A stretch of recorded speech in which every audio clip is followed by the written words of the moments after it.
Learn your place, you pathetic placeholder. The words left my younger sister's mouth with a terrifying ease. They did not echo or bounce off the high ceilings of my custom-designed kitchen. They just hung there in the heavy morning air, dripping with a venom so pure it almost felt rehearsed. I stood perfectly still, my bare feet rooted to the cold ceramic tile, and stared at Cressida. She was leaning casually against the white marble island, holding a mug of herbal tea. She wore a designer silk shirt that draped flawlessly over her narrow shoulders, her glossy blonde hair cascading down her back. Her arms were crossed, her chin tilted upward in that familiar, untouchable angle of supreme entitlement she had perfected since childhood. A smug, victorious smile played on her lips. She had just announced, right to my face, that she would be attending my husband's annual corporate gala on his arm. She was going to play the role of the supportive, glamorous partner that I apparently failed to be. She called me a placeholder, a temporary fixture in my own life. And my husband, Declan? The man I had stood beside for 5 years? He was standing less than 3 feet away from her. He did not drop his coffee mug. He did not gasp in horror. He did not step forward to physically shield me from her verbal assault or demand that she pack her bags and leave our house immediately. Instead, he simply took a slow, measured sip of his dark roast, his eyes glued to the glowing screen of his smartphone. He scrolled through his emails as if his sister-in-law had just commented on the mild morning weather instead of viciously humiliating his wife. His silence was not born of shock.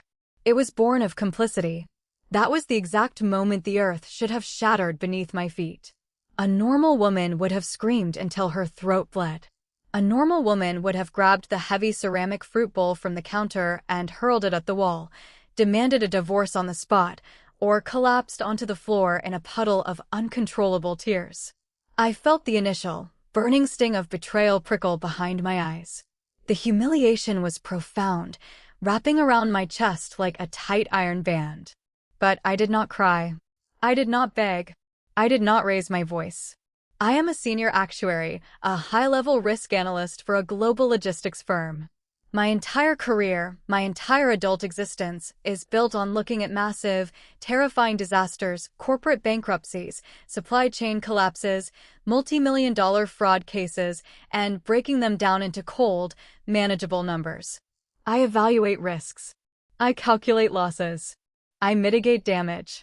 When Cressida called me a pathetic placeholder, my heart rate did not spike into a panic. It slowed down to a rhythmic, steady thump. A chilling clarity washed over my brain, shutting down the emotional chaos and booting up the analytical survival instinct. The man I loved was openly endorsing my replacement. My sister was gleefully parading her toxic triumph right in my sanctuary. Everything I had built, everything I had financed with my own hard work, was being weaponized against me. I looked at Declan. I waited for 1 second. 2 seconds. 3 seconds. The silence stretched, heavy and suffocating. He finally glanced up from his phone, met my eyes, and gave a slight, irritated sigh. He looked genuinely annoyed that I was still standing there, ruining their morning vibe with my silent presence. I am not responsible for your deep-seated insecurities, Maeve, Cressida added, her voice dripping with artificial sweetness and fake pity. Declan needs someone who understands high-level networking.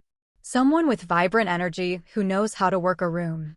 You are always so rigid and obsessed with your spreadsheets. Just accept the reality of the situation. I did not say a single word. I turned around, my bare feet silent against the tile, and walked away. I moved down the long hallway, passing the framed wedding photos and the expensive artwork I had purchased to make this house a home. I stepped into my home office, shut the heavy solid oak door, and turned the deadbolt. The quiet click of the lock sounded like a starting pistol firing in my brain. I sat down at my massive mahogany desk, my fingers resting lightly on the cold aluminum shell of my laptop. I was not a placeholder. I was the legal owner of the ground they were currently standing on. This was my house, bought with my money, secured by my flawless credit score. But before I could even open my financial tracking software to begin a forensic audit of my own marriage, my cell phone vibrated violently against the desk. The caller ID showed a number from Declan's public relations firm. It was Lyra, his junior assistant. She was a sweet, slightly naive girl fresh out of college, always rushing and apologizing to keep up with Declan's endless demands. I took a deep breath, smoothing out my voice, and answered the call. Hello, Lyra. Oh, hi, Maeve. I am so incredibly sorry to bother you at home so early. Lyra sounded breathless, the chaotic background noise of a busy corporate office filtering through the tiny speaker. I have been trying to reach Cressida all morning, but her cell phone is going straight to voicemail, and the boutique is getting anxious. Why would my husband's assistant be desperately trying to call my sister? I leaned forward in my ergonomic chair, my analytical brain instantly flagging the massive anomaly. What exactly do you need from her, Lyra? Declan asked me to double-check the sizing for the gala dress before they do the final alterations at noon today, she explained, her words tumbling out quickly. I just need to confirm if we are keeping the waist measurement or letting it out a quarter inch. The boutique is rushing the order, and considering it is a $12,000 haute couture gown, they want to be incredibly precise before they cut the fabric. A $12,000 haute couture gown. The number hung in the air, heavy and solid. $12,000. My husband, who had been complaining for months that his corporate bonuses were delayed this year, who had asked me to cover the property taxes out of my own savings just 3 weeks ago, was buying my sister a $12,000 dress. He was financing her wardrobe so she could wear it to an event where she would publicly pretend to be his devoted partner. Lyra, I said, my voice smooth as glass, showing zero trace of the nuclear explosion happening in my chest. Keep the waist exactly as it is. She will fit into it perfectly. Thank you so much, Maeve. You are an absolute lifesaver. Have a wonderful day. The line went dead. I placed the phone back on the desk with deliberate care. $12,000 did not just magically appear out of thin air in a checking account. I opened my laptop, typed in my master decryption password, and stared at the glowing dual monitors. It was time to find out exactly how deep this financial rot really went. How exactly was my mediocre husband paying for his shiny, expensive new life? To truly understand why I did not march right back into that marble kitchen and demand an explanation or throw a screaming fit, you have to understand the vast, exhausting museum of resentment I had been forced to live in since childhood. My toxic family dynamic was not a sudden tragedy or a dramatic overnight shift. It was a slow, calculated erosion of my personal boundaries over 3 decades. I grew up as the invisible child.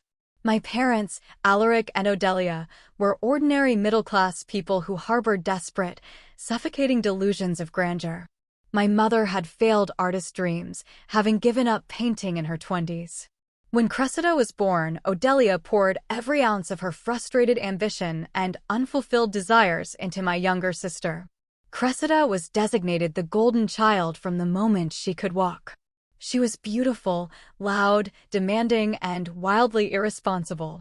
I, on the other hand, was the quiet, studious one. The safe one. The one who was always expected to absorb the damage, clean up the messes, and quietly fade into the background. The very first exhibit in my mental museum was the college fund. I had worked 3 grueling part-time jobs throughout high school, tutoring math, working late shifts at a diner, and doing data entry to save $25,000 for my university tuition. On my 18th birthday, instead of a celebration, my mother sat me down at the dining table with tears streaming down her face. She begged me to transfer the entire sum to a new account for Cressida. Cressida needed to attend a highly prestigious, incredibly expensive art program in Europe, my mother argued passionately. You are so smart, Maeve. You can get full academic scholarships. You are strong and capable. Your sister is fragile. She possesses a delicate, artistic soul. She needs this opportunity more than you do. I handed over the money because I craved their love. Cressida dropped out of that prestigious European art program after exactly 6 months to travel the continent with a bartender she met at a nightclub. The money vanished. The second exhibit was Declan. 2 years into our supposedly happy marriage, he decided he wanted to buy a high-end luxury Porsche. He was a mid-level public relations manager at the time, but he passionately insisted he needed the aggressive sports car to project extreme wealth and attract elite clients to his firm. He brought the dealership paperwork home and asked me to co-sign the massive loan and use my robust stock portfolio as collateral. As an actuary, I ran the numbers. The rapid depreciation, the exorbitant insurance premiums, the crippling monthly payments. It was a terrible, reckless financial risk. I told him no. He stood in this very office, his face flushed red with genuine anger, and called me a heartless, calculating machine. He said I was incapable of supporting his dreams because I lacked vision. He said my obsession with financial safety made me incredibly boring. The third exhibit was currently living rent-free in my finished basement. A year ago, Cressida showed up at our front door with 3 massive designer suitcases and a maxed-out credit card. She claimed she was going through a creative block and needed a quiet place to stay to find her inspiration. My parents relentlessly guilt-tripped me, calling me daily, until I finally caved and agreed. Since that day, she had slowly and systematically invaded every private corner of my life. I would frequently find my expensive face creams emptied and discarded. My favorite $400 French perfume was practically drained. When I confronted her about taking my things without asking, she would roll her eyes, sigh loudly, and tell me I was being unbelievably petty. And Declan would always side with her. He would tell me to loosen up, reminding me that family shares everything. But family does not share husbands. And family does not steal $12,000. I logged into our joint banking portal. As a senior risk analyst, finding hidden, dirty money is literally what I do for a living. Most people are incredibly sloppy when they try to hide their sins. They genuinely think deleting a text message or hiding a physical paper receipt makes them invisible ghosts. But money always leaves a digital footprint. Always. I checked Declan's primary checking account first. Nothing unusual. Just his regular coffee purchases and dry cleaning bills. I checked his separate savings account. The balance was pitiful, barely $3,000. So where did the massive amount of money for the haute couture dress come from? I access my own premium credit monitoring service. My credit score is immaculate, a perfect beacon of financial responsibility. Because of my pristine record, I have a massive emergency line of credit attached to my name, one that I keep firmly locked and untouched for catastrophic medical or structural emergencies. I pulled up the credit report. A bright red alert flashed across the screen. A temporary unfreeze had been authorized 3 days ago. By Declan. He had utilized the secure bypass code from when we applied for a joint mortgage refinancing 2 years ago. I opened the transaction history for the credit line, my heart beating in a slow, furious rhythm. There it was. A pending charge for exactly $12,000 to an exclusive, appointment-only bridal and evening wear boutique downtown. But that was not the only devastating charge. My eyes scanned the glowing screen, absorbing the numbers with surgical precision. $4,000 to a luxury boutique travel agency. $2,000 for a non-refundable deposit at a 5-star hotel. $800 at a fine dining restaurant famous for its tasting menu. I clicked on the travel agency receipt to expand the metadata. The merchant data loaded slowly, revealing the full itinerary. 2 first-class plane tickets to Paris, France. Departure date, the 2nd week of next month. Passenger names, Declan and Cressida. They were not just having a sordid, cheap little affair under my roof. They were meticulously planning a romantic, luxury vacation across the world. And they were funding it by secretly draining my emergency credit line and using our joint tax refund to cover their daily expenses. They were literally making me pay for my own betrayal. The sheer audacity of it was almost impressive. They thought I was so deeply buried in my spreadsheets, so naive, so thoroughly trained by my parents to be the ultimate family doormat that I would never bother to check the emergency accounts. They thought they could bleed me dry, take my husband, take my money, and laugh about my rigid personality over expensive French wine. I leaned back in my ergonomic chair. The blue light from the monitor cast a pale, ghostly glow across the dark room. A deep, quiet hum started in the back of my mind. It was the sound of a highly sophisticated system preparing for a total purge. They wanted to play dangerous games with my hard-earned assets? They had no idea what a senior actuary could do when the risk heavily outweighed the return. I reached into the bottom drawer of my desk and pulled out my encrypted backup drive. What else are you hiding, Declan? I whispered to the empty room. Just how far down does this rabbit hole go? When you discover a massive, catastrophic vulnerability in a financial model, you do not patch it immediately and alert the system. You sit back, remain entirely silent, observe the flow of data, and trace the breach all the way back to the original source. You find out exactly how deep the infection goes before you systematically amputate the limb. I began a comprehensive, forensic audit of Declan's entire existence. I had purposefully ignored the subtle red flags for months, actively choosing to believe his flimsy excuses because confronting him meant dealing with my family's inevitable, explosive backlash. But now, the blinders were fully off. I accessed our joint tax portal and pulled his most recent W-2 forms and direct deposit logs from his public relations firm. Something was wrong. Very, very wrong. Declan had always loudly boasted about his high six-figure salary to anyone who would listen. He wore expensive custom-tailored suits, bought flashy designer watches, and treated every dinner out with friends like he was hosting a global summit of world leaders.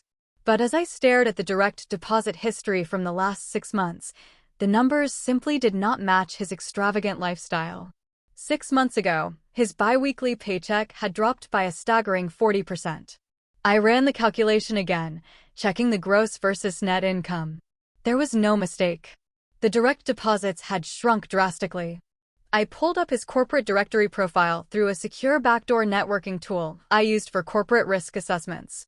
His official title was listed right there on the screen in plain text. He was no longer the vice president of public relations.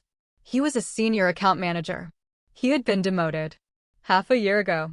The puzzle pieces snapped together with a sickening, audible crunch in my mind. Declan was not a wildly successful executive being tempted by a younger, glamorous woman. He was a failing, desperate man who had lost his prestige and his power. His ego was his most prized possession, and he was terrified of looking like a loser in front of his peers. So, instead of sitting down and telling me the truth so we could adjust our household budget, he fiercely maintained the illusion. He kept buying the expensive suits. He kept paying for absurdly expensive lunches. He needed Cressida to worship him, to validate his fragile ego, to make him feel like a powerful man who could conquer the world. And because his own shrinking income could no longer support the lavish facade, he started siphoning my money to pay for the illusion. He was putting on a billionaire lifestyle show for my sister, using my wallet as the endless production budget. I sat there, shaking my head in pure disbelief. It was pathetic. It was so incredibly pathetic that I almost felt a brief, fleeting moment of sorrow for her. Cressida genuinely thought she was stealing a massive prize. She thought she was running away with a wealthy, powerful executive who was going to shower her in diamonds, designer bags, and luxurious European vacations for the rest of her life. She had no idea she was sleeping with a corporate fraud who was currently financing her fairy tale existence with his wife's pristine credit score. A sharp burst of high-pitched laughter echoed from the hallway, interrupting my cold calculations. I muted my computer speakers and stood up, walking silently toward the office door. I pressed my ear against the cool, solid wood. Declan and Cressida were arguing, but keeping their voices in a hushed, frantic whisper to avoid alerting me. "You promised me the Hermes bag before the gala tonight, Declan."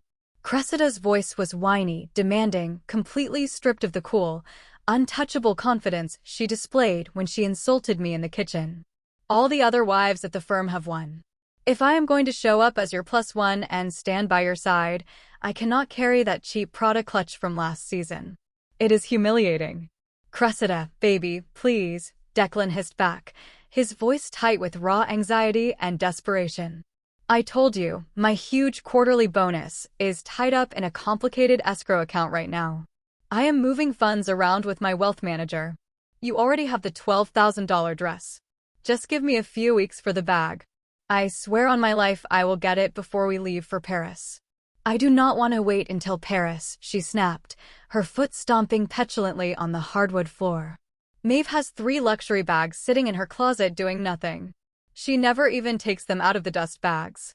Maybe I will just borrow one of hers. She is too boring and clueless to know how to style them anyway. Do not touch her things right now, Declan warned, genuine panic edging into his tone. We need to keep her calm and unaware until the end of the month. Once the house refinancing goes through, I will have the massive liquid cash payout, and then we can figure out our exit strategy. Just play nice and keep her happy for a little longer. An exit strategy. Refinancing. My blood turned to solid ice in my veins. They were not just sneaking around having a sordid affair. Declan was actively planning to trick me into signing a new mortgage refinancing agreement, cash out the hundreds of thousands of dollars in equity I had built in this house, and use it to fund his new, glamorous life with my sister.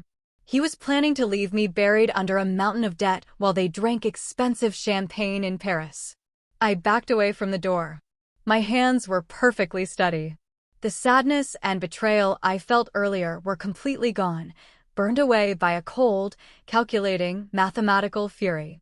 They thought I was a boring, rigid spreadsheet. They thought my reliance on logic made me weak and easy to manipulate. They were about to learn the hard way that logic is the most ruthless, devastating weapon on Earth. I returned to my desk and opened my personal email client. There was a message sitting in my inbox, flagged with a red exclamation point for high importance. It was from Vesper, the sharp, formidable managing director of Helix Cyber Global's Asian division. 3 weeks ago, Helix had aggressively offered me a position as their global director of risk management, based in their state-of-the-art Singapore headquarters. It was a massive promotion, carrying a staggering salary, generous stock options, and a rare chance to build an entire department from the ground up. I had turned it down. Because Declan loudly complained that moving to Asia would ruin his local networking opportunities, and my mother had cried on the phone for 2 hours, saying I was selfishly abandoning the family. I had sacrificed the biggest, most lucrative opportunity of my life to keep these leeches comfortable. I opened the email. The offer was still valid. HR had given me a final deadline of Friday at 5 p.m. to accept the position before they moved on to the next candidate. I looked at the digital clock on my monitor. It was Thursday afternoon. I clicked reply. I typed 2 simple, life-altering words, offer accepted. I hit send. The screen refreshed. The deal was done. I was leaving this miserable city. But I was not just going to pack a bag, cry, and walk out the door like a defeated victim. I was going to systematically dismantle their entire world before I got on that plane. I was going to leave them with exactly what they deserved, each other, and a crushing mountain of unpayable debt. Let's see how long the grand romance lasts when the stolen money runs dry. The rest of Thursday passed in a surreal blur of meticulous, cold-blooded preparation. I operated like a ghost haunting my own home. I smiled politely when Declan passed me in the hallway on his way to the kitchen. I completely ignored Cressida when she loudly complained about the Wi-Fi speed buffering her streaming shows. I was no longer a participant in this pathetic domestic theater. I was the lead auditor, silently gathering the final, damning pieces of evidence before shutting the entire company down for good. My phone rang loudly, breaking the silence of my office. The caller ID read Aunt Sable. Sable was my mother's older sister, the family's chief gossip architect and designated flying monkey. Whenever I stepped out of line or failed to cater to Cressida's whims, my parents deployed Sable to guilt-trip me back into total submission. I let the phone ring 3 long times before picking up, schooling my features into a mask of calm. Maeve, dear, Sable's voice crackled through the speaker, heavy with thick, fake concern. Your mother tells me you have been acting very distant lately. And Cressida mentioned that poor Declan has been terribly stressed with his executive duties. You know, a successful marriage requires a soft, feminine touch. You cannot just work all day staring at numbers and ignore your husband's deep emotional needs. He is a high-powered, important man. He needs a wife who makes a real effort to keep him happy. I stared blankly at the massive spreadsheet glowing on my monitor, watching the calculated numbers of Declan's hidden credit card debt climb well past $40,000. He is certainly high-powered, Aunt Sable, I said, my voice smooth and utterly devoid of any emotion she could latch onto. I am sure he is getting all the emotional and physical support he needs right now. Well, you just need to be careful, Maeve. Men have wandering eyes. And you know how you tend to let yourself go when you are hyper-focused on those boring numbers of yours. You need to buy some nice lingerie, cook a good meal, and keep the spark alive before someone else catches his attention. Thank you for the insightful marital advice, Aunt Sable. I will be sure to give it exactly the consideration it truly deserves. I hung up the phone abruptly before she could utter another toxic syllable. I did not have time for their endless psychological manipulation anymore. The entire family dynamic relied entirely on my desperate, pathetic need for their approval and love. Now that the need was dead and buried, their words were just empty, meaningless noise. I walked out of my office and into the living room to grab my laptop charger. The house was blissfully quiet. Declan had gone to the gym to pump up his physical ego, and Cressida was out getting a $200 luxury facial, undoubtedly charged to my Frozen card. She had carelessly left the shared family iPad face-up on the glass coffee table. The screen was brilliantly illuminated, displaying a Safari browser window she had forgotten to close in her rush. I glanced at it. The search bar read, "Early signs of pregnancy week 4. I stopped breathing. The air in the spacious room suddenly felt too thick, too heavy to inhale. Pregnancy. I reached out with a trembling hand and picked up the silver iPad. I opened the browser history. Pages and pages of maternity forums, articles on legally securing massive child support payments, and targeted searches on how to force a quick, highly profitable divorce settlement in the state of Oregon. My stomach churned violently. A baby. They were going to intentionally bring an innocent child into this toxic, deceitful mess just to trap me in a messy, drawn-out legal battle. It was the ultimate, unforgivable betrayal. A line crossed that could never, ever be uncrossed. But my risk analyst brain flared to life, pushing through the nausea. Cressida was incredibly sloppy. She was a dramatic performer, not a tactical mastermind. I tapped out of the browser and opened the Amazon app on the iPad. She was conveniently logged into the Prime account we all shared. I navigated straight to the hidden order history. There it was. Ordered 2 days ago. Expedited overnight shipping. Customized prank pregnancy ultrasound graphic, authentic hospital look. Price, $29.99. I stared at the digital receipt, a hollow, bitter laugh escaping my lips. There was no baby. It was a cheap prop. She was buying a fake ultrasound to show Declan, or maybe to dramatically show me, to force his hand and accelerate their financial exit strategy. She wanted to play the vulnerable, pregnant victim to extract maximum financial damage during the divorce proceedings. She was actually trying to corner a senior risk analyst with a $29 piece of gag paper. The sheer, overwhelming disgust I felt was indescribable. It was not just betrayal anymore. It was a blatant insult to my intelligence. I deleted my viewing history from the app, set the iPad down exactly where I found it, and walked briskly back to my office. It was time to execute the final risk report. I opened my secure legal communication portal and messaged my attorney, a ruthless, brilliant corporate lawyer named Sarah who owed me a massive favor for auditing her firm's complex tax liabilities last year and saving them millions. I attached the Amazon receipt, the hidden credit card statements, the demotion records from his company, and the luxury Paris itinerary. "Sarah," I typed rapidly, "I am initiating a zero-sum exit. I need all joint credit lines completely frozen by 5 p.m. Friday. I need my name permanently removed from the auto insurance policies. Revoke Declan as the primary beneficiary on my life insurance and retirement portfolios immediately. Prepare the divorce filings for extreme financial infidelity. Ground zero is the financial fraud." Within 5 minutes, Sarah replied, "Understood completely. Executing full asset protection protocols now. Have a safe flight to Singapore. We will serve him with the papers at his office on Monday morning." I closed the laptop with a satisfying snap.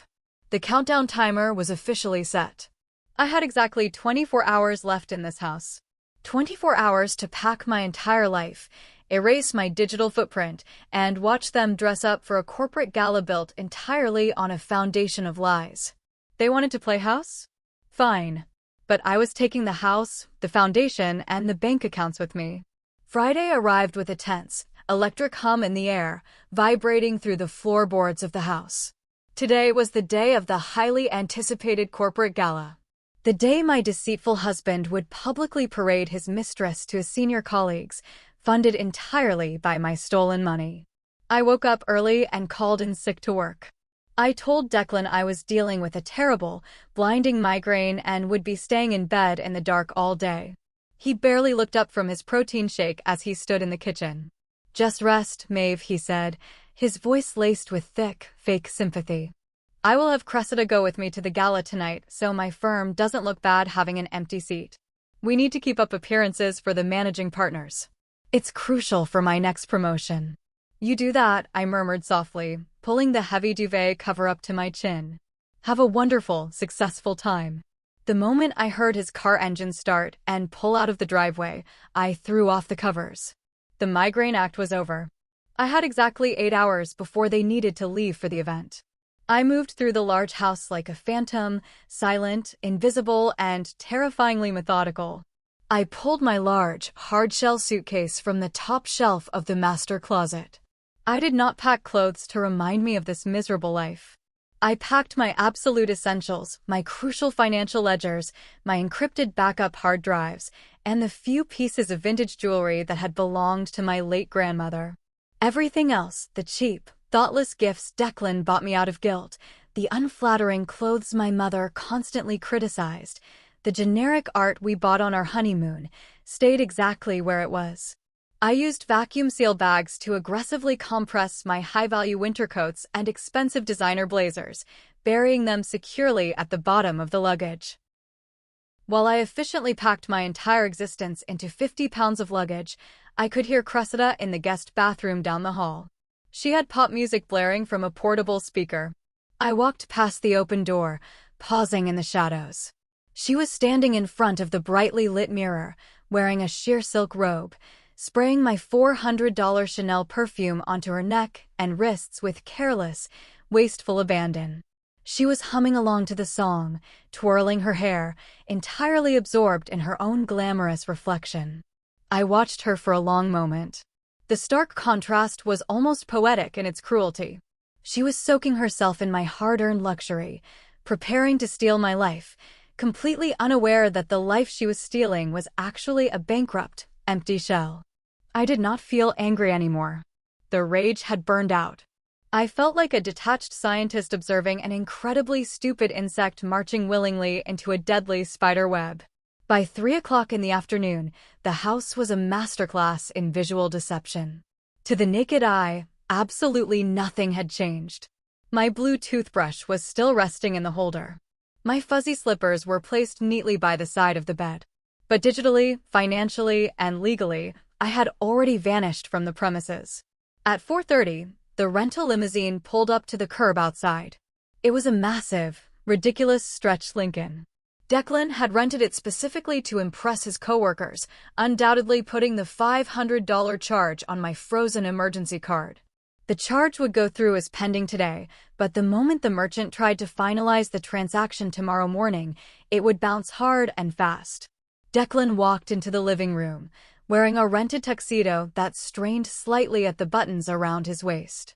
He looked nervous, sweating lightly on his forehead as he checked his watch.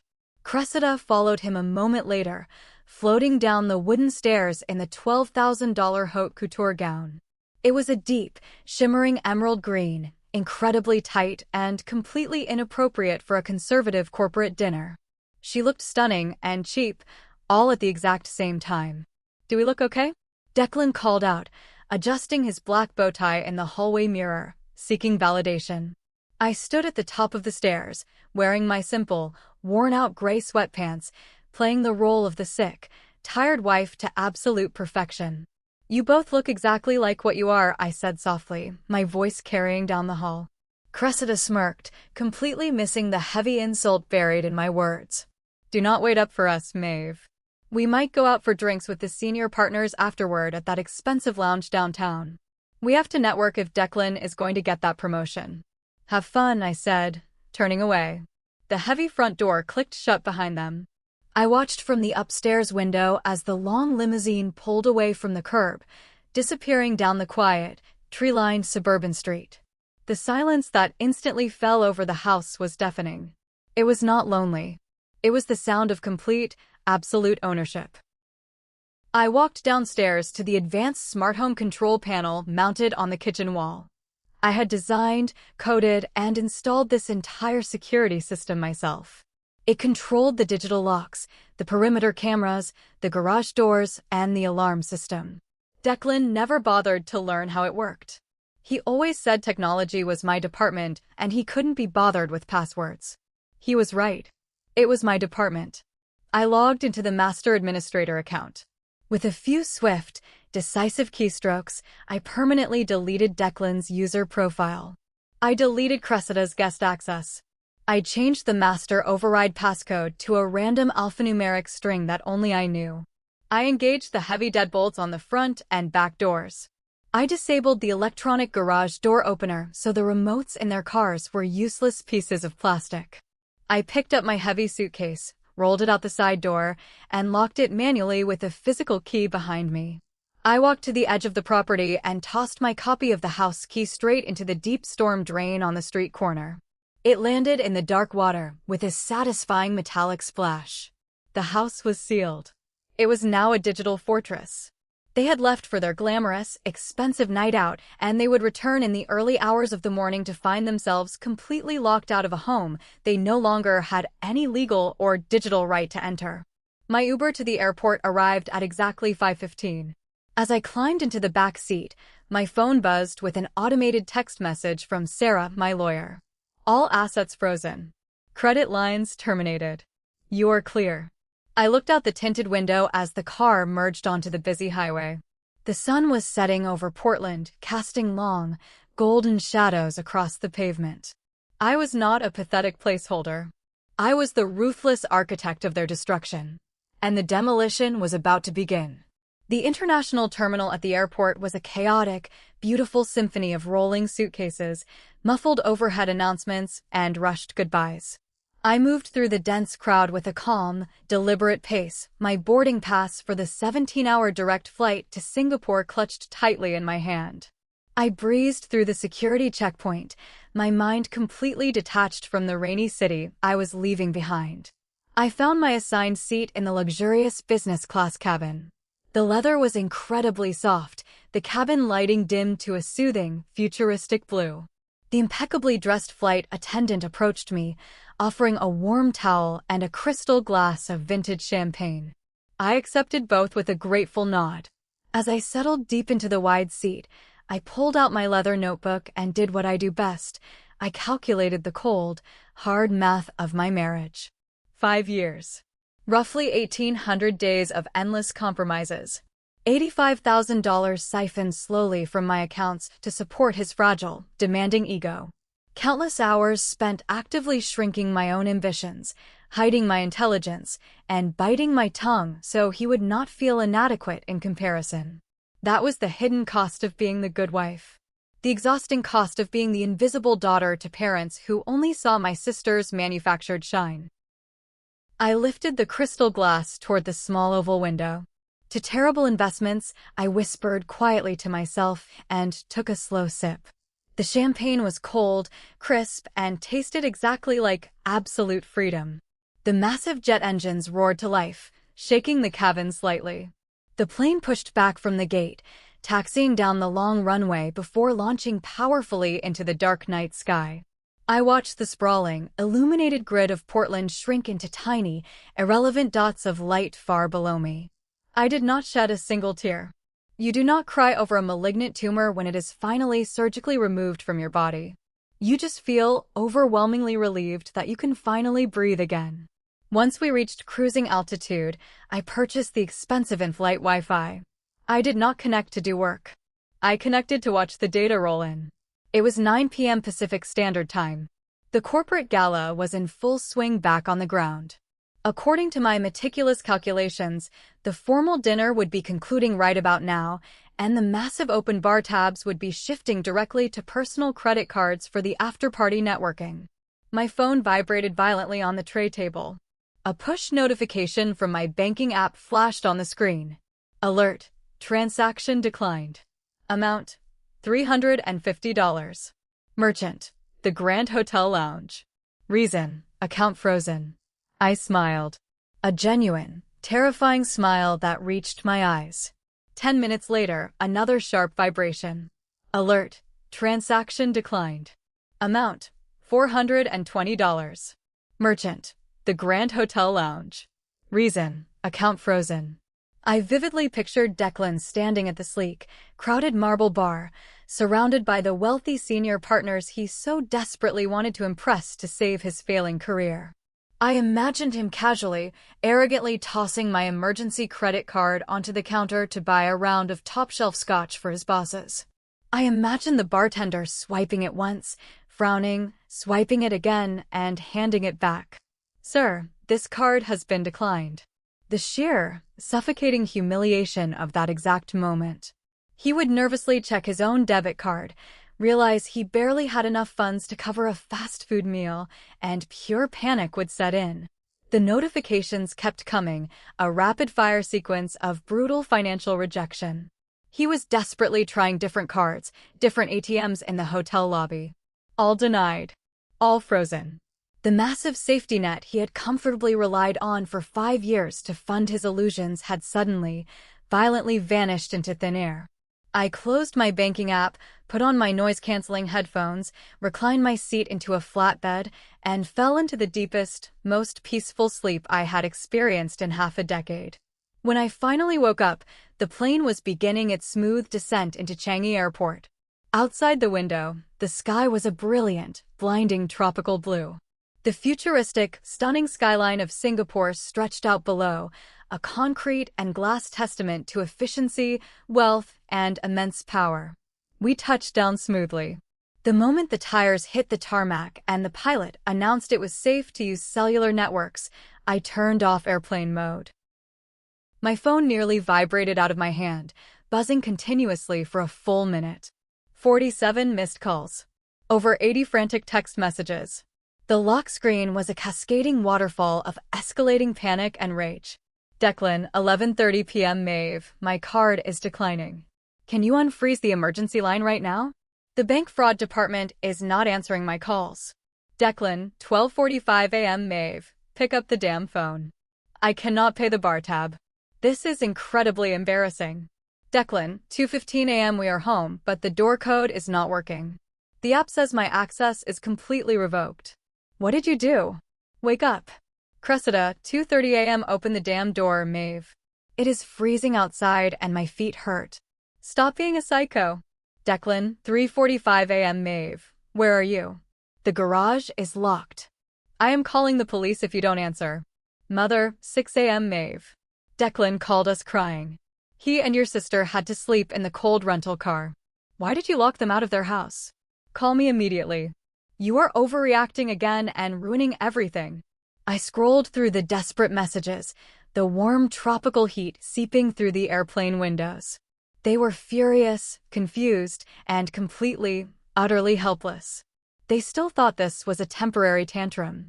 They genuinely thought I was having an emotional breakdown, that I would eventually calm down, apologize for overreacting, and unlock the doors so they could continue abusing my kindness. They had no idea that the game was already over, and I had taken the entire board with me across the ocean. I grabbed my carry-on bag and stepped off the plane, walking confidently into the bright, humid air of my new life. I ignored every single call. Let them sweat in that uncomfortable rental car. Let them explain to the neighbors why they were locked out of a house they did not own. I was in Singapore now, and the real audit was just beginning. Thank you for listening to my story until this very moment. If you feel satisfied with how I left those terrible people behind, please leave a comment with the phrase, "I'm win." This is a special code just for the true friends who stayed with me. I will read, heart, and reply to every comment with the keyword, "I'm win." Don't forget to like and subscribe to see what massive disaster is waiting for them in the next part. The humid, vibrant air of Singapore hit me the moment I stepped out of the pristine airport terminal. It smelled of sea salt, rain, and relentless progress. A sleek black town car was waiting for me at the curb, arranged by my new employer. The driver loaded my single, heavy suitcase into the trunk with a polite nod, and I slid into the cool leather interior. As we drove toward the city center, the rising sun painted the towering glass skyscrapers in brilliant shades of gold and amber. I watched the world pass by through the tinted window, feeling an overwhelming sense of lightness. The crushing gravity of Portland, of my demanding family, of my deceitful husband, was entirely gone. The town car pulled up to a towering residential building in the Marina Bay district. Helix Cyber Global had arranged a corporate penthouse for my first 6 months. When I unlocked the front door and stepped inside, the sheer scale of the place momentarily took my breath away. Floor-to-ceiling windows offered a panoramic, unobstructed view of the sparkling bay. The furniture was modern, elegant, and untouched. There were no cheap golf trophies cluttering the shelves. There were no traces of another person's vanity. It was a blank slate. A fortress of solitude funded by my own intelligence. Before I could even unpack, the doorbell chimed. I opened it to find a striking woman in a sharply tailored navy pantsuit. She extended a firm hand, her eyes assessing me with sharp approval. "Welcome to Asia, Maeve," she said. "I am Vesper, the managing director.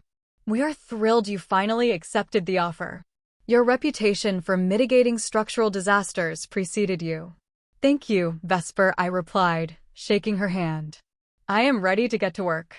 She smiled, a knowing, predatory kind of smile. "I assumed as much. I brought the final paperwork for your countersignature. Let us get the formalities out of the way so you can settle in." We sat at the massive marble dining table. Vesper slid a thick manila folder toward me. I opened it and scanned the compensation summary. The numbers printed on the heavy cardstock were staggering. A base salary of $450,000 a year. A signing bonus of $50,000. Unrestricted stock options that would vest after my first year, pushing my total annual compensation well over the $500,000 mark. It was a reality that Declan, with his rented tuxedos and fake executive swagger, could never even dream of touching. I signed my name on the dotted line without a single moment of hesitation. After Vesper left, promising to see me at the corporate office on Monday, I finally sat down on the plush velvet sofa and opened my personal phone. The barrage of notifications from Portland had slowed down, shifting from furious demands to desperate pleading. But there was one new voicemail from Cressida. I pressed play, letting her toxic voice echo in my beautiful, empty penthouse. "Maeve, you vindictive psycho," Cressida's voice hissed through the speaker, her breathing ragged. "You canceled the credit cards while we were at the bar. Declan was humiliated in front of the managing partners. We had to sleep in a freezing rental car because you locked the house. You are just jealous. You have always been jealous of me because I am the one he actually wants. Turn the cards back on and unlock the door right now, or I swear I will make sure everyone in our family knows how insane and abusive you are." She was still playing the victim. She still thought she held the power. She genuinely believed that if she screamed loud enough, I would eventually fold, just like our parents had taught me to do my entire life. I stood up, walked over to the massive glass window overlooking the iconic Marina Bay Sands Hotel, and switched my phone to the front-facing camera. The lighting was perfect. I did not bother to smile. I just looked directly into the lens, my face the picture of calm, untouchable authority, with the billionaire's playground glittering brilliantly behind me. I snapped the photo. I opened our text thread and attached the image. Underneath it, I typed a very short, very precise message. "I am exactly where I belong. Enjoy playing the role of the supportive wife while you figure out how to pay off his massive hidden debts. The house is mine. The money is mine. You can keep the fraud." I hit send. Then, I permanently blocked her number, along with my parents, Aunt Sable, and every other flying monkey in my contact list. I left only Declan unblocked, solely because my attorney needed a direct line of communication for the impending legal slaughter. Just as I set my phone down, my secure work laptop chimed. Vesper had sent me my very first encrypted assignment. The subject line read, "Confidential merger and personnel assessment." Priority level read, I carried the laptop to the kitchen counter, poured myself a glass of iced water, and opened the file. As my eyes scanned the executive summary of the target acquisition company, my heart gave a strange, powerful thump. I read the name of the parent company once, then twice, making sure the jet lag was not playing cruel tricks on my mind. It was not a trick. The universe has a remarkable sense of irony. Helix Cyber Global was in the final stages of acquiring a mid-sized asset management firm based in the Pacific Northwest. They were buying the exact same firm that owned Declan's public relations agency.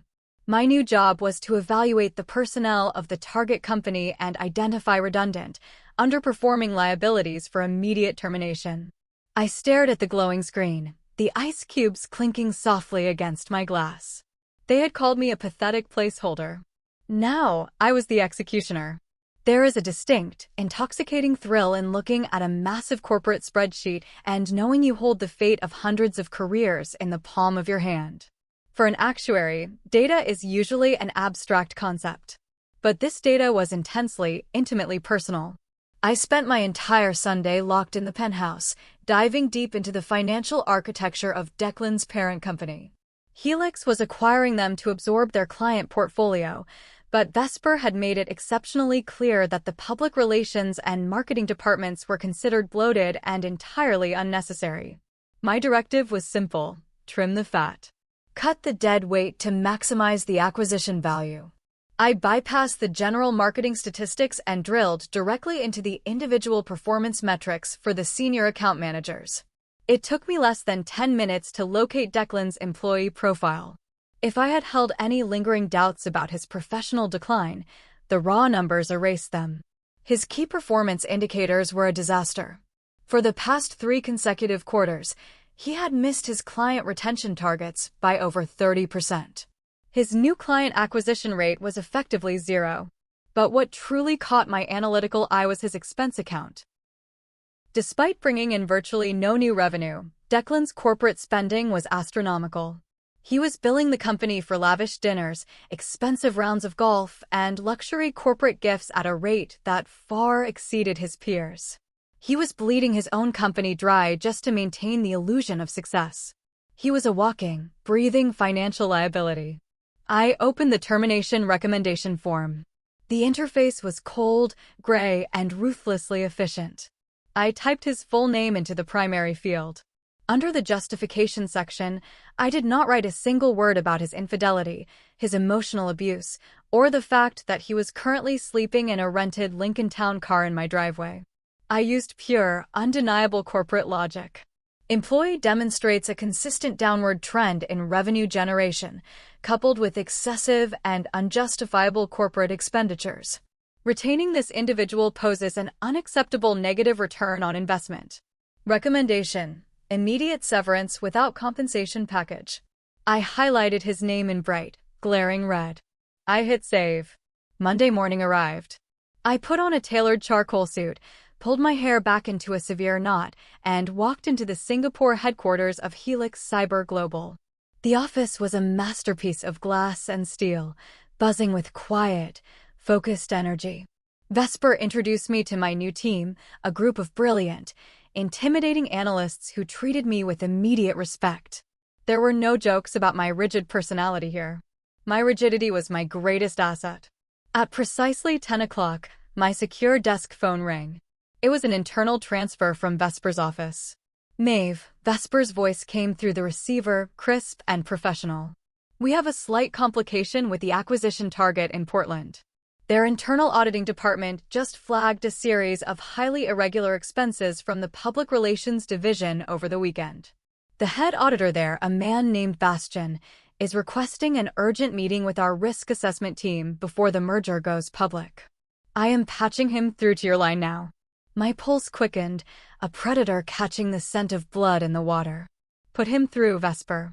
A moment later, a deep, cautious voice came on the line.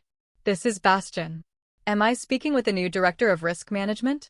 You are, Bastian. My name is Maeve. How can I assist you with your audit? Bastian let out a heavy sigh, the sound of a man who hated corporate messiness as much as I did.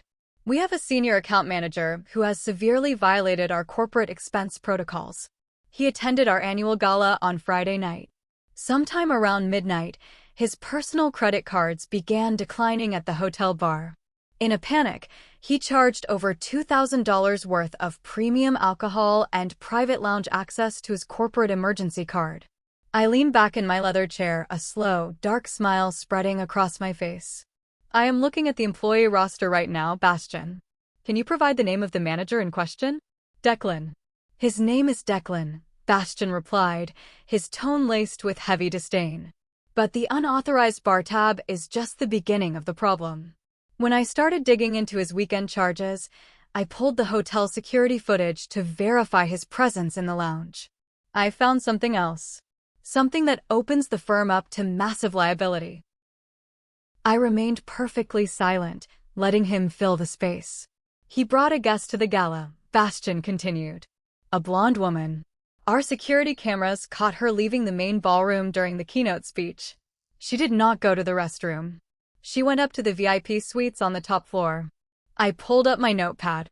And why is that a liability for the firm? Because the suite belongs to our largest institutional investor, Bastian explained, his voice dropping to a harsh whisper. And the cameras caught her entering his room at 10 o'clock and leaving at 2 in the morning, carrying a very expensive designer handbag that she did not have when she went inside. Declan was using company funds to entertain his mistress, and his mistress is apparently sleeping with our primary investor. It is a catastrophic conflict of interest. I closed my eyes, savoring the sheer, unadulterated beauty of Cressida's infinite greed. She could not help herself. She thought Declan was out of money, so she immediately sought out the biggest wallet in the room and traded her dignity for a shiny new toy. Send me the expense reports, Bastian, I said, my voice projecting absolute authority. Send me the security footage. I will handle this from our end. The liability will be neutralized by the end of the business day. I hung up the phone. Declan wanted Cressida because she knew how to network. It turns out, she networked a little too well.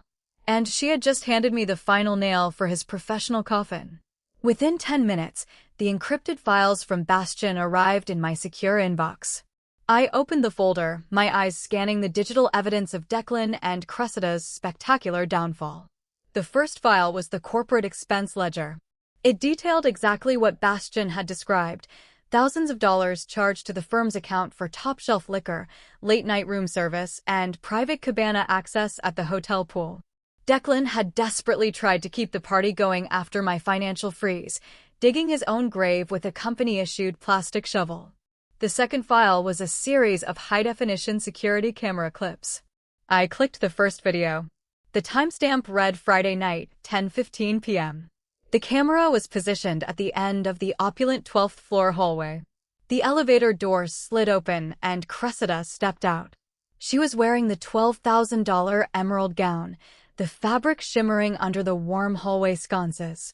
She looked around cautiously, her high heels sinking into the thick carpet, before walking directly to the double doors of the presidential suite.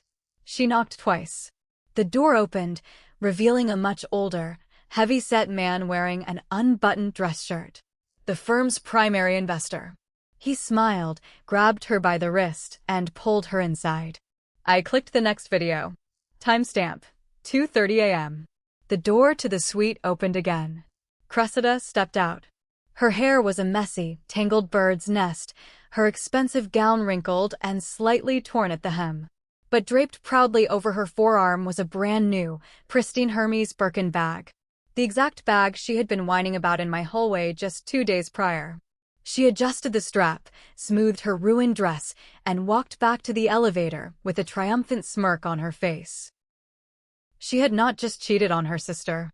She had cheated on the man she stole from her sister, in the middle of a corporate event, to secure a leather purse. The lack of morality was staggering, but mathematically, it was a flawless transaction of pure greed. I needed to ensure that this information reached the right audience to inflict maximum collateral damage. But as an executive of the acquiring firm, I had to maintain a strict wall of professional separation. I could not use my official Helix email to expose personal infidelity. I needed an untraceable delivery method. I opened a secure, encrypted proxy browser and created an anonymous email account. Next, I navigated to Cressida's public Instagram profile. Unsurprisingly, she had already posted a photo from the gala. It was a heavily edited, perfectly lit shot of her and Declan standing in front of an elaborate floral arrangement in the hotel lobby. Declan was forcing a tight, nervous smile, while Cressida posed like a runway model, her hand resting possessively flat against his chest. The caption read, "Owning the night with my handsome executive. Hashtag power couple, hashtag corporate life, hashtag blessed." The irony was so thick you could cut it with a knife. I took a screenshot of her pristine, lying Instagram post. I attached it to the anonymous email draft. Right below her hashtag of being a power couple, I attached the security footage of her walking out of the investor's hotel room holding the luxury handbag. I also attached the corporate expense report detailing Declan's fraudulent charges. I did not add a threatening message. I did not write a long, emotional paragraph about betrayal and karma. True devastation does not require an explanation. The data speaks for itself.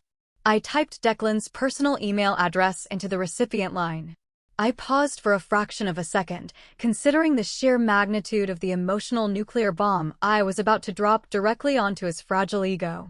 He had thrown away a loyal, stable marriage for a woman who treated him like a stepping stone. He was about to watch his entire manufactured reality burn to ash. I hit send. I closed the proxy browser, leaned back in my chair, and took a slow sip of my coffee. The trap was sprung. Now it was just a matter of waiting for the shockwave to hit the West Coast. Later that afternoon, I sat in Vesper's corner office, reviewing the finalized redundancy list for the Portland acquisition. "Are you certain about these cuts, Maeve?"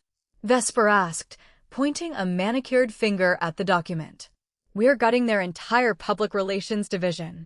"I am certain," I replied, my voice steady and devoid of hesitation. "The division is a massive financial drain. The personnel have demonstrated a catastrophic lack of ethics and basic fiscal responsibility. Terminating them before the merger is finalized protects Helix from inherited liability." Vesper studied my face for a moment, her sharp eyes searching for any sign of weakness. She found none. She nodded, picking up her gold fountain pen and signing her name at the bottom of the authorization form. "Send the directive to Portland Human Resources. Have security escort the terminated employees out of the building before 5 o'clock today." I walked back to my desk, holding the signed execution order. I drafted the formal corporate email, attached Vesper's signature, and sent it to the Portland HR director. Declan was about to have the worst Monday of his entire life. He was going to receive an anonymous email proving that his beautiful, glamorous mistress was selling herself to his clients. And less than an hour later, security guards were going to hand him a cardboard box, strip him of his corporate badge, and physically march him out the front doors into the pouring rain. He had demanded a wife with vibrant energy and vision.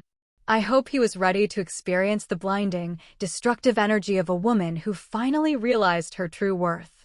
The fallout was far more spectacular than any mathematical projection I could have mapped out. It started early Tuesday morning, Singapore time. I was sitting at my kitchen island, eating a quiet breakfast of fresh fruit and black tea, when my secure work phone lit up with an international call. I let it go to voicemail, watching the transcription software convert the audio into text on my screen. It was Declan, but his voice was entirely unrecognizable. The arrogant, smooth-talking public relations manager was gone. In his place was a broken, hyperventilating mess of a man. "Maeve, please, I know you blocked my other number," the transcription read, the words spilling together in frantic desperation. "Please pick up. I am begging you. Everything is falling apart. They fired me, Maeve." Security dragged me out of the lobby in front of everyone. Bastian audited my expenses. "I am facing criminal embezzlement charges if I do not pay the money back by Friday." And Cressida, she played me. Someone sent me a video. She slept with Marcus, the lead investor. She did it for a purse, Maeve. I lost my career, I lost my reputation, I lost you, all for a woman who sold me out for a piece of leather. Please call me. I was manipulated. I was stupid. I need your help. You are the only one who can fix this. Please, my God, please. I read the text slowly, feeling absolutely nothing but a cold, clinical satisfaction. He was still trying to escape accountability. He was trying to rewrite the narrative, painting himself as the tragic victim of a wicked seductress. He wanted me to swoop in, write a massive check to cover his embezzlement, and save him from the consequences of his own horrific choices. I deleted the voicemail. An hour later, my personal phone rang. I had unblocked my parents' landline temporarily, anticipating the inevitable collateral damage. I answered on the second ring. Maeve. My mother shrieked, her voice shrill and vibrating with pure panic. What have you done? Declan is outside our house right now, screaming at your sister. He threw a heavy cardboard box of his office supplies at her car. The neighbors are watching. It is a complete disaster. I poured myself another cup of tea. It sounds like they are resolving their relationship issues, Mother. Why are you calling me? Because he is threatening to sue her. My mother cried, completely ignoring my sarcasm. He is saying she coerced him into stealing money from his company. He says he is going to drag her down with him. You have to stop this, Maeve. You have to call your lawyers and make him drop it. Your sister is fragile. She cannot handle a criminal investigation. She is locked in the bathroom having a panic attack. My sister is 27 years old, I said, my voice dropping to a dangerously low, IC register. She knowingly slept with a married man in his own house. She stole $12,000 from my credit line. She prostituted herself to a corporate investor for a handbag. She is not fragile. She is a parasite. And I am no longer her host. You cannot speak about your sister that way. My father's voice boomed over the speakerphone, thick with unearned righteous indignation. We are family. You have all that money saved up. You have that fancy new job in Asia.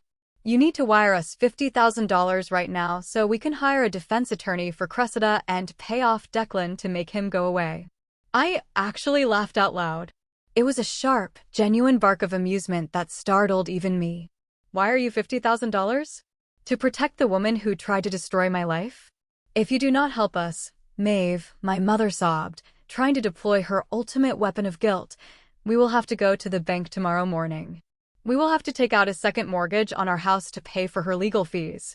We will ruin our retirement for her because you are too selfish to help your own blood.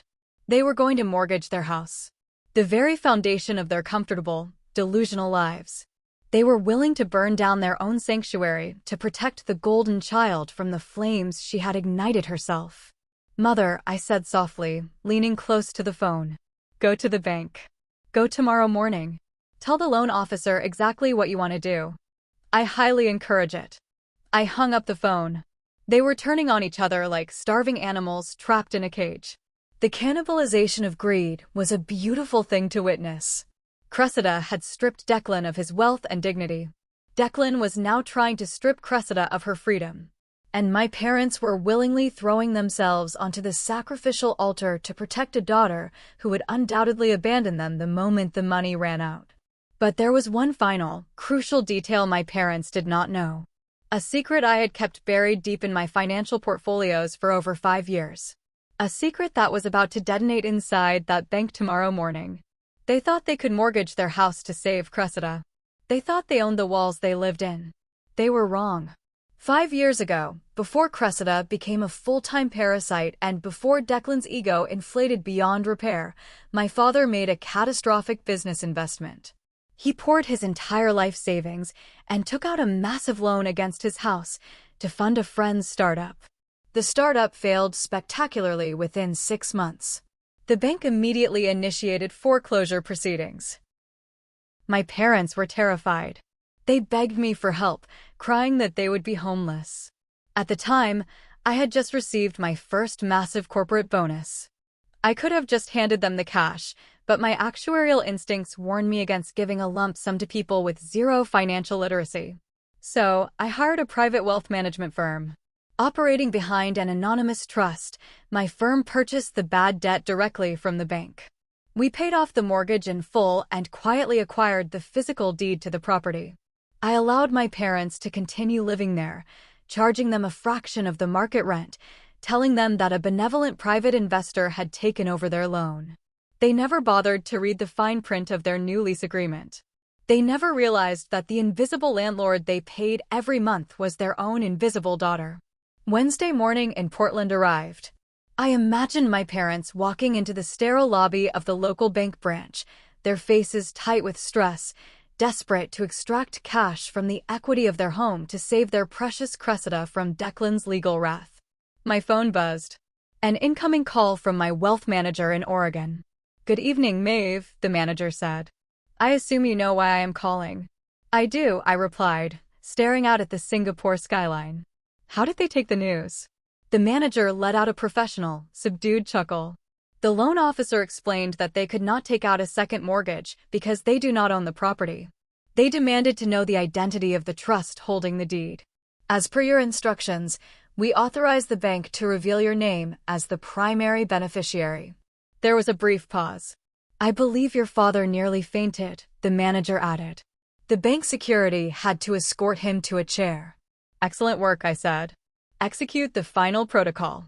"Understood." The 30-day eviction notice has been sent by a certified courier.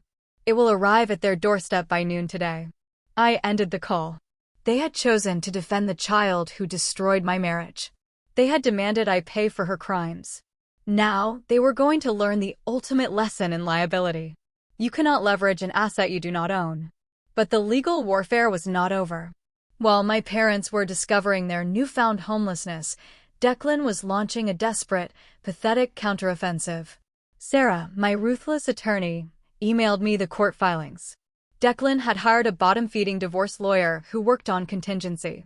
He had filed an emergency petition in family court, demanding massive spousal support and a 50% split of all my premarital assets, including my stock portfolios and the house in Portland. His argument was a masterpiece of fictional victimhood. He claimed he had sacrificed his own lucrative career to support my demanding job, and that I had abandoned him destitute in a foreign country, causing him severe emotional distress. He was asking the judge to order me to pay his legal fees, his credit card debts, and grant him temporary possession of my house. I did not panic. I did not feel a single drop of anxiety.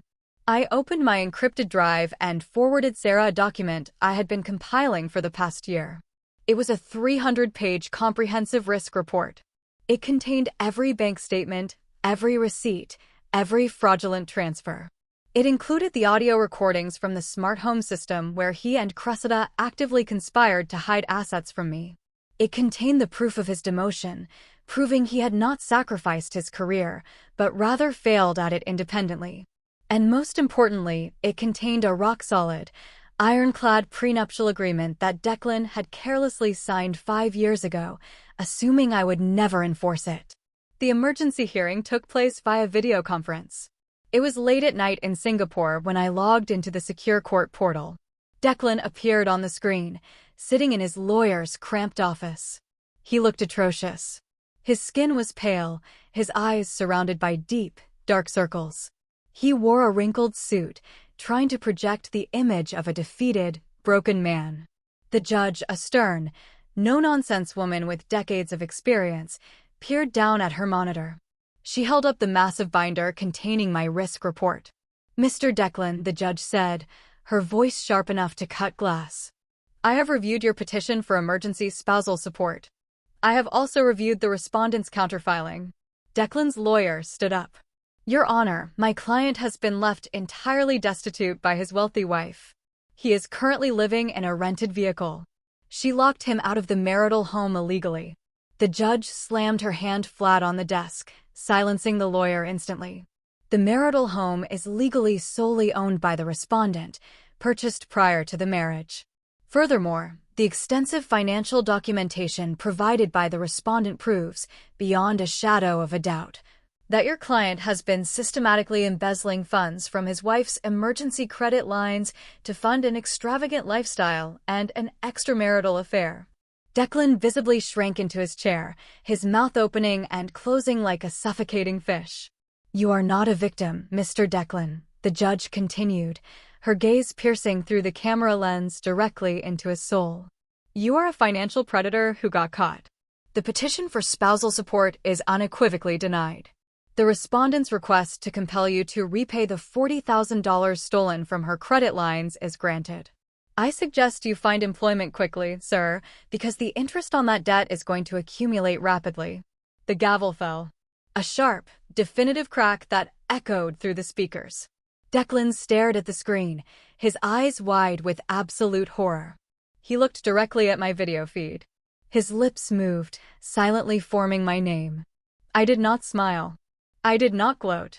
I reached forward and clicked the red button to end the call. The screen went black. The tumor was fully excised. The audit was complete. The ledger was finally perfectly balanced.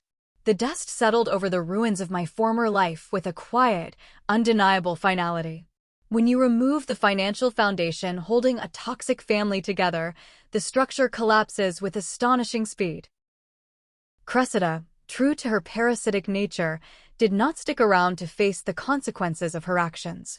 2 days after the bank rejected my parents' mortgage application, she packed her designer suitcases, drained the last few $100s from a hidden emergency account my mother kept in a coffee can, and vanished. Rumor from Aunt Sable was that she had caught a flight to Miami to crash on the couch of a club promoter she met on Instagram. She left Declan with the threat of a lawsuit hanging over his head, and she left our parents facing immediate eviction. My parents, having exhausted every avenue of manipulation, were forced to face the harsh, unforgiving reality of their choices.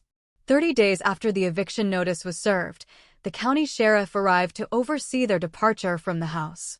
They packed their meager belongings into a rented U-Haul truck. Unable to secure a new lease due to my father's ruined credit, they moved into a cheap, weekly-rate motel on the dreary outskirts of the city. The beautiful suburban house they had used as a stage to praise Cressida and belittle me was promptly cleaned, staged, and sold by my wealth manager for a massive profit. As for Declan, his descent was the most severe.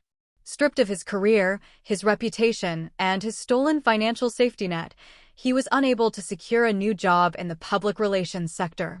Word of his scandalous termination and his affair with a client's paramour had spread through the industry like wildfire. The last I heard through the legal channels, the rental car company had repossessed his sedan due to non-payment. He was currently sleeping on a stained mattress in a cramped, windowless basement apartment rented by a former college fraternity brother, desperately trying to figure out how to pay back the $40,000 the court had ordered him to owe me. They had all believed they were the main characters in a glamorous, high-stakes drama. They were completely unaware that they were merely liabilities on my balance sheet, waiting to be written off.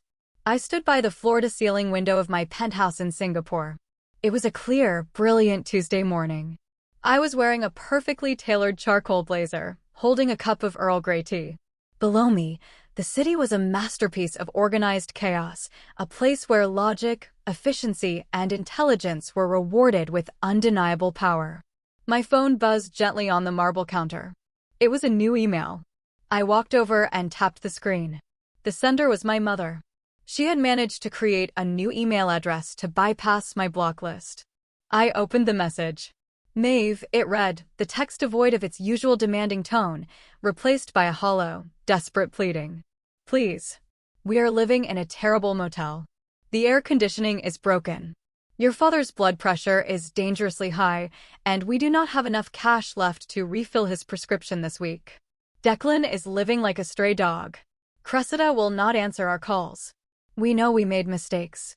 But we are your family. Please have some mercy. Just send a few $1,000s so we can buy medicine and eat a decent meal. I am begging you. I read the words slowly. I felt the familiar, heavy pull of deeply ingrained guilt trying to claw its way back into my chest. For 30 years, that guilt had controlled my every action.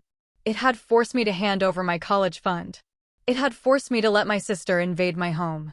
It had forced me to tolerate a husband who viewed me as nothing more than an ATM machine.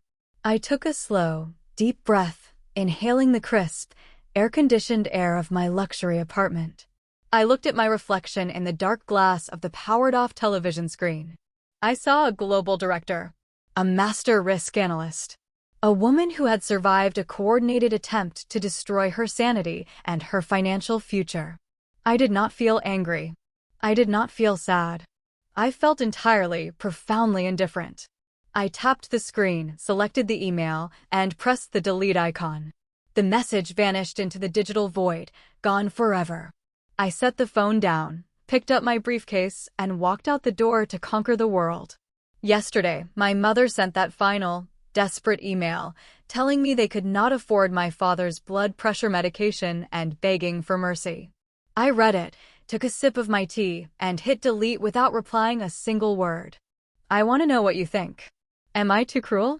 Should I have shown mercy to the people who raised me, or was leaving them to their own ruin the exact price they deserve to pay for exploiting me? Tell me what you would have done in my position in the comments below. If this story resonated with you, if you have ever had to cut toxic liabilities out of your own life to protect your peace, please hit that like button and subscribe to the channel. Your support means everything. Stay strong, trust your own logic, and never let anyone treat you like a placeholder.